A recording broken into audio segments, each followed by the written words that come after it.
Good evening, I'm Brendan Miller. Thank you for joining us. City Council is being asked tomorrow night to award the indoor turf contract to Thunder Bay's Fenway general contractor. This comes after months of deliberation between three different hangar-style designs and prices from three companies. If approved at the meeting, the proposal then goes for ratification the following week, and construction could start over the summer with completion sometime in the fall of 2026. The facility will be built next to the community auditorium. Capital Facilities Construction Manager Kelvin Jankowski says Fenway's bid came under their funding cap. So originally the price cap for the project was a maximum of $42.7 million. Fenway's price is at approximately $36 million with HST included. So that will bring the price down to minus the HST rebate. Also on tomorrow night's agenda, council members are being asked to approve the lease renewal for the County Park Library branch. The agreement now includes an additional 20% of floor space at no extra cost, as well as an extension of the current rental rate. The Nuclear Waste Management Organization is looking for proposals to design its Center of Expertise in the town of Ignace. The price tag for the plant facility could reach nearly $100 million with completion by 2028. The center will house the NWMO offices as the agency moves to Ignace to continue along the regulatory process for the planned nuclear storage facility near Revel Lake.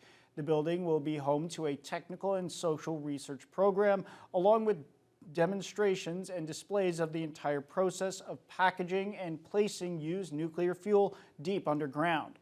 NWMO spokesperson Vince Ponca says the organization will be putting a special emphasis on local and First Nation contractors. Bids coming close from firms closest to Ignace and Wabigoon will be getting basically bonus points. So we are looking for firms ideally that are as close to Ignace and Wabigoon as possible. So it is quite exciting for firms safer here in Thunder Bay that actually have a bit of a leg up compared to firms in Toronto or elsewhere in Canada. So it's very exciting and just really the start of the major opportunities for big firms in Thunder Bay and region to take advantage of this deep geological repository project. The request for proposals is open until June 13th. The organization has not chosen an exact location yet, but Ponca says it will be along Highway 17 somewhere in Ignace. Meanwhile, Ignace is looking at a number of options for the future of the community's old aerodrome.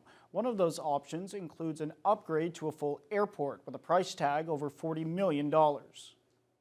Ignace's aerodrome fell into disuse more than 20 years ago. At the end of 2024, Council contracted the Lumex Group to look into possible options as the town readies itself for the potential boom from the plant nuclear waste repository. The firm reported to Council this week that it would cost $8.4 million to restore the aerodrome, or $41.8 million for a full airport build-out, which would include widening and lengthening the runway for business jets. Mayor Kim Beargrease says Council will make a decision at a later time. We don't want to rush into closing it because then you have to start over. It's, I believe, called a NOTAM right now, and that is that no one can fly into there, but it can be started up again, like without, very much going into that to get it started again. Lumex also presented other options like a supply chain and operations hub for the $26 billion repository project, or an outdoor hub with a campground and sports fields. Back in March, several LU student athletes had the chance to bring the Lakehead Reachup program to Grassy Narrows First Nation. The visit proved to be a rewarding experience for everyone involved, creating new connections through shared activities and cultural exchange. As a part of the initiative, 2 documentaries capturing the visit and its impact were produced and later presented at the LU Outpost. Riley Cohen reports. Beyond inspiring youth through sport and mentorship, the Lakehead student athletes had the unique opportunity to explore Grassy Narrows, taking in its natural beauty and gaining a deeper understanding and appreciation of the community's way of life. The impact of the experience was undeniable, as captured in the powerful documentaries. Instantly right away, like we obviously built on our connections as athletes, but to just get implemented into the community, they just welcomed us with open arms, and it made the experience really special, and I was really lucky and fortunate to be a part of it.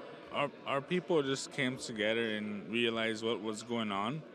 We had food and connections around, and they came to sat out, came to watch us play and cheer us on, have dinner with each other, making memories together.